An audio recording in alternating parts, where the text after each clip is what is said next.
Kia ora, I'm Carolyn Morgan and I'm based down here as an administrator at Te Punareo Manawanui, which is an early childhood centre in Te Atatu.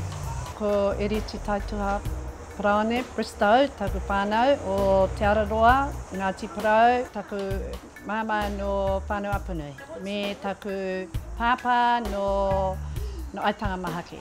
My role here is manager, kai whakahaere, kai ako, kai tunu kai, wera mea katoa. Ko reikura kahi taku ingoa no Waikato Tainui, no Ngāti Hine, Ngāti Porou, no ngā kuki airi nei anō hoki, engari he nui no atu i era. Ko aku mahi konei he kai āwhina i taku neni.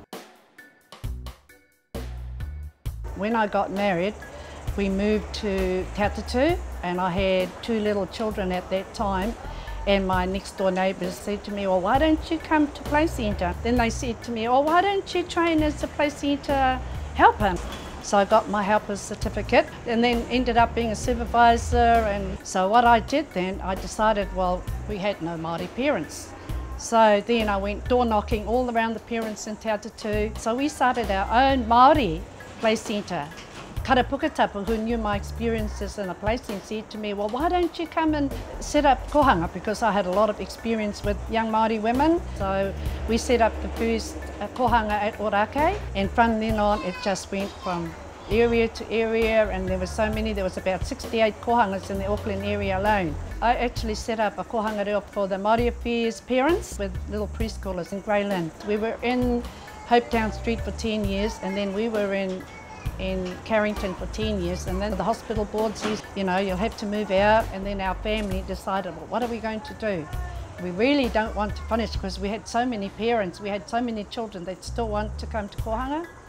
So Yvonne and Carolyn and Nari decided to look around for a place in Te Atatu. They found this place. That's when we started the Punareo. At that time, my mokas were only 2, 3, 4-year-olds, and now my mokas are 23, 24, 25-year-olds. They've come out of kohanga, they've been to kura kaupapa, they've been to university, and now they've all come back. We've obviously got a lot of our nieces and nephews brought up in kohanga, kura and wharekura, who've got strong language skills. So ultimately, they are the ones that are teaching, so they are working on a day-to-day basis with the children. I've just picked up the admin responsibilities.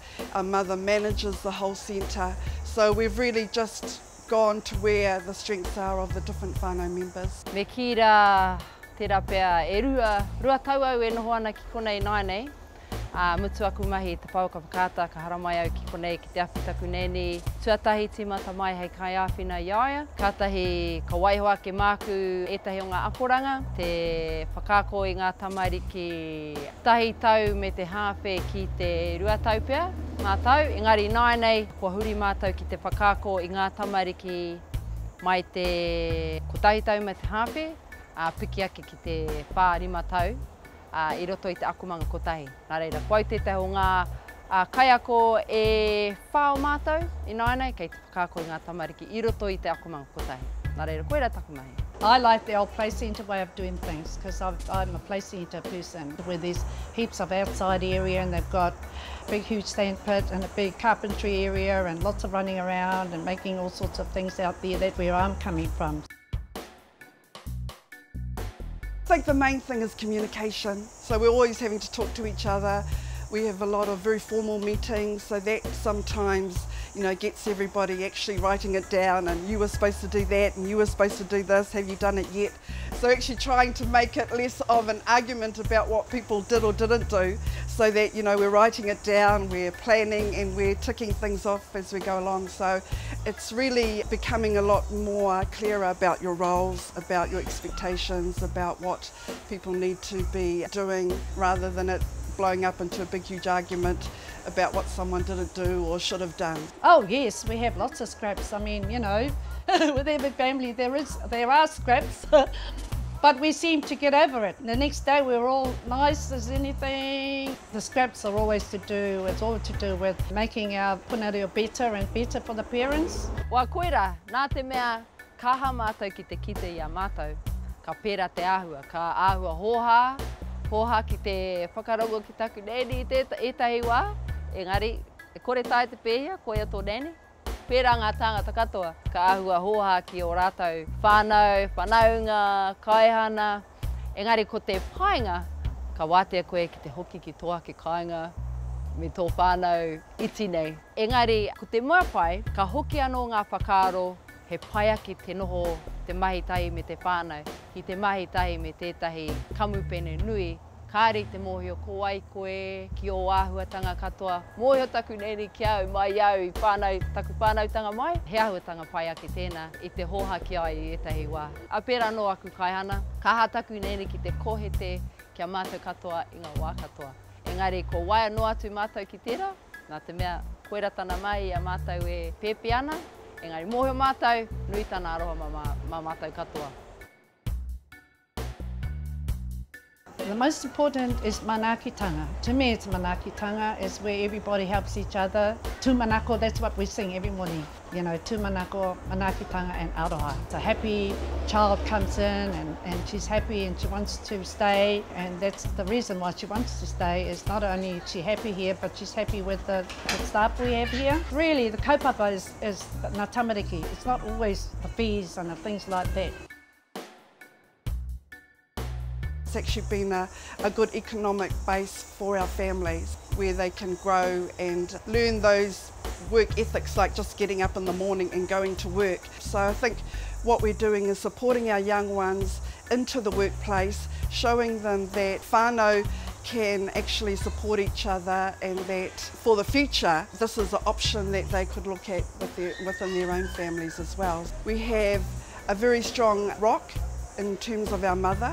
It actually takes very strong vision, very strong leadership, and I think we have that in our mother, which is really an important reason why we're so successful. So I think we're all blessed that we actually have her in such an interactive role with every level of our family, so from the very young babies right through to our children and even us as her daughters and sons. He nui no atu ngā mahi pai, ko te mea tuatahi, he mahi tahi ki tōna taha. Koira tētahi o ngā tino painga o tēnei, o te mahi ki konei.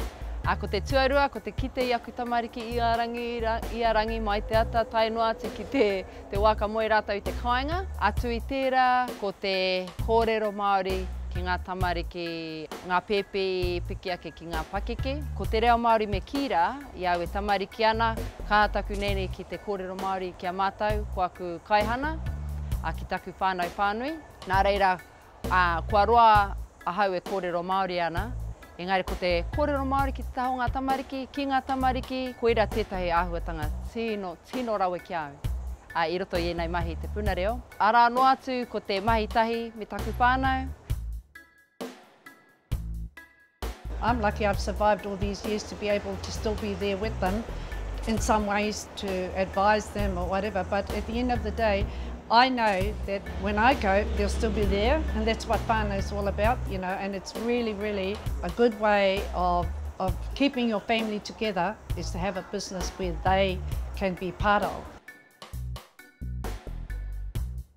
I think even though we are here in early childhood, I think potentially it's not necessarily about the business that we're in at the moment, but that it is very much a springboard for the next generation.